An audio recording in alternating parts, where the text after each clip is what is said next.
Hey folks, Pat here from DNS, and this Madison area fishing report is current as of August 16th. Well, as usual, we got a lot of stuff to talk about here, but just one quick thing I wanted to touch on.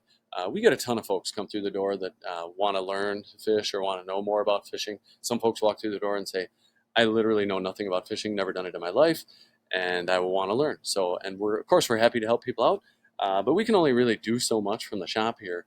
And the DNR website, of course, also has tons of great resources to learn about fishing, different things you can do. But if you look on their website under their Get Started Fishing page, lots of great resources here to learn about fishing. But one of the best things they do is learn to fish events. They host these regularly in the Madison area, but also around the state. You can click on their events calendar page here, and they got different events posted, and you can search maybe for your area here. They got one coming up the 28th here in Dane County at Vilas Park. But these are a great opportunity to just learn about fishing. You don't have to buy a pole, you don't have to buy bait, you don't have to know nothing. You just show up, and there's folks there. They got all the gear, they got bait, they got experts on hand, and it's a great way to. And they're almost always fishing at places where you're got a pretty good chance of actually catching fish. So this is a great way to learn to fish if you're interested in learning, or you know somebody that's into it, or if you are an expert angler and you have a bunch of time on your hands and maybe you want to volunteer because they're always looking for volunteers at these things. So anyway, check it out. DNR doing great work out there teaching folks how to fish. As far as shop news goes, I guess I don't have a lot to talk about as far as that goes. Folks at Troy Farms up the street doing a bunch of summer programming here. But otherwise, the line workers education group has fly fishing basic training class coming up. It's three days, September 14th, 28th, and 12th, the Deer Creek Sports and Conservation Club. The guys teaching it here, Kalen and Seth, both super talented anglers, very personable, knowledgeable guys. In fact, Kalen was just in here yesterday. We were chatting like we do, but he was telling me that he's actually going to be trying out for the U.S. Fly casting team. So he's a very talented fly caster and competes in that. And so, if you're applying for the U.S. team of anything, you must be pretty good. And Kalen does a great job. So anyway, quality instructors there and a really good chance to learn how to fly fish. As far as other stuff goes, I guess we can kind of get into the report here. Last week was warmer and dry, except for a little bit of rain yesterday. Sounds like a chance for more rain this afternoon, but this weekend and all next week looks really pleasant. So make sure you make some plans to get out and do some fishing. Lake levels are still high around town. The only place I know that they still have a slow no wake order is still down here in Weechawak Bay. They do have that marked off with buoys, so if you're cruising through there, please tone it down. Otherwise, this lake level site that I've been talking about the last few weeks, it seemed like they were updating it for pretty consistently, but now they haven't updated it since July 26th. So I'm not sure how accurate any of the information is, but I do know that the lakes are coming down because I look at them. So you can tell the water's coming down in a lot of spots, which is good because we don't want to have slow no wake order. The Mendota Buoy site is obviously still down here, you can see. But from anglers that I speak to, sounds like lake temps on Mendota are running around 76, 77 degrees. And so, yeah, that's what I know. Hopefully they get this up before we start approaching turnover because that's some really important information we can get from the buoy there. As far as water quality goes around the chain, it looks like all the beaches are open, so that's a good sign here. And these are mostly Madison launches here, but I have heard about some bad algae blooms in some spots around the chain, and we'll get into that a little bit later on in the report.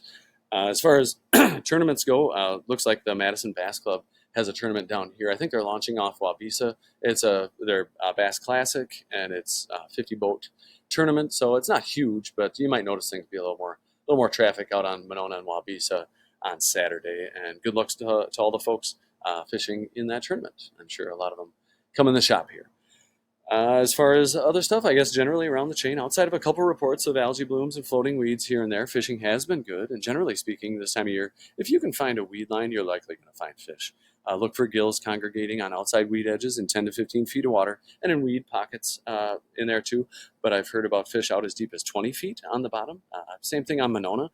But out there, in addition to the weed lines, you've got suspended gills 10 to 15 feet down out over deeper water. and I'll touch on that when we talk about Monona. But a small jig tipped with a piece of redworm, spike, or waxworm is really all you need for gills anywhere on the chain this time of year. Crappies have been a little more scarce lately, but are being found out in that same 10 to 15 feet of water on weed edges and on structure. Crappie minnow or minnow-shaped plastic on a small jig head is a pretty safe bet for those fish. Other than a few here and there, I just am not hearing much in the way of perch action lately. Not sure what's going on there, but other than a few smaller fish with maybe the occasional decent fish mixed in, it's just been real slow. It sounds like they are getting fish if you're like right in the weeds or right on a weed edge, and early in the morning. Sounds like it's been good, and redworms have been working fine. For those fish. The bass have been in a good mood around the chain. Largemouth bass are up shallow for the most part, and lots of things work well for them this time of year. But with the weeds being thick in many places, weedless rig plastics and swim jigs are good options. And of course, it's hard to beat a topwater frog this time of year. Some smallmouth can still be found up shallow, but most of those fish are being found on weed lines, especially near rocky shoreline breaks in 10 to 20 feet of water.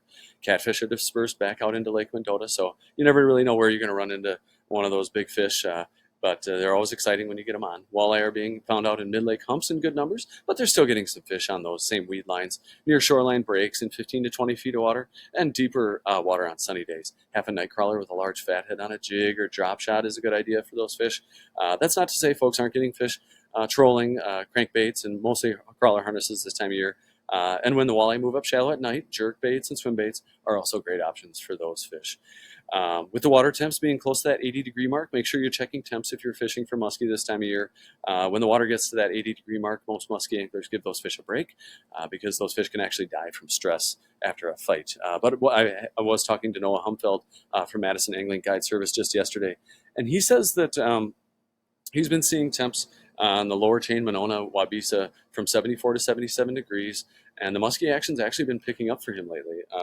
He says the water quality, though, varies quite a bit. He's seen water quality ranging from gross to 3 feet, so depending on where you are. But thanks, Noah, for that report. Pike are plentiful around the chain. We'll grab just about anything, though, and they're all over out there. Area rivers and streams are flowing at about their average seasonal levels for this time of year, but we'll cover more of that later on in the report. But up here on Cherokee, still a weedy mess up there. If you can launch at the Cherokee launch off School Road, you can get out in the main channel here and have more weed-free fishing. Down on the 113 bridge, you can still get a cat down there, but it's a nice mixed bag of fish. You could get white bass, you could get panfish, you could get walleye, pike, catfish. You never really know. But most of the catfish, like I said earlier, have dispersed back out into the main lake. You could catch one pan fishing, or you could catch one trolling for walleyes. Otherwise, as far as other fish go out on Mendota, panfish action has been good on weed lines, especially for gills. There's some really nice gills out there. Not necessarily a numbers game, although I have heard about some smaller fish being caught, which bodes well for the future, of course. But lots of jumbo gills out there. I've been hearing about gills on mid-lake humps mixed in with walleyes. Been hearing about gills on weed lines mixed in with smallies. So nice mixed bag opportunity out there for folks.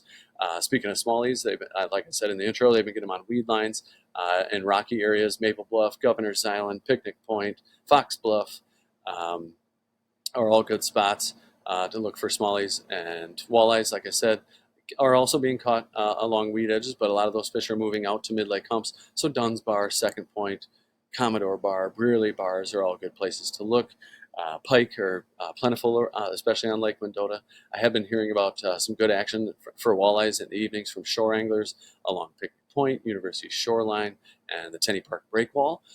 Speaking of Tenney Park, the area below the lock and dam, the action picked up there with the rain we got last week. I haven't heard, I guess yesterday was rainy all day, so there weren't guys out. Any of the locals didn't swing by. But usually rain kind of pushes fish up into that area, so I imagine there's some fish up in the river right now. Otherwise, the Tenney Park Lagoon has a ton of tiny bluegills if you got a young person you want to keep busy. Good largemouth bass population in there, and carp if that's your thing. Monona also fishing very well right now. The bluegill population over there is unreal. You catch fish on weed lines, of course, but like I mentioned in the intro, a lot of fish moving out deep and suspending out over deep water. When I say deep water, they're going to be 10 to 15 feet down, anywhere from 20 feet of water out to 70 feet of water over here. Also, the mid-lake humps are holding fish on weed lines. Just a ton of bluegills out there, and it's a great time. If you're drifting for fish, just run your Monona rig, which is basically just a sinker with a jig below it. right over the side of the boat, 10 to 15 feet down, drift along on a nice calm day like today anyway, and you're going to find fish. Besides that, they're also getting gills out in front of the Monona Terrace Wall, down in Monona Bay, along Brittingham Beach, or Brittingham Park. Also, some good largemouth in there, maybe a pike, maybe a muskie, you just never know. Lake Wingra, tons of small panfish in there. Good largemouth bass population, and good muskies in there too, although the weeds, I've heard, are pretty thick over there. Otherwise, back on Monona, like I said, NOAA has been getting some muskies here and on Lake Wabisa.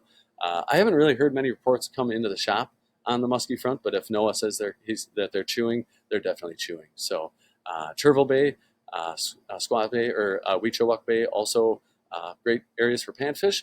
Going down the chain, Upper Mud, I've heard about some fish on the weed line in the dredge hole out here, but also some suspended fish on the dredge hole there. Otherwise, largemouth in the shallow areas in Upper Mud and the north end of Wabisa. Anywhere shallow on Wabisa is holding good largemouth right now. Otherwise, panfish, same thing. Lots of good gills. I feel like maybe the size structure on Wabisa might be a little bit bigger, be a bit better for gills. But you might catch a crappie mixed in on outside weed edges with those gills.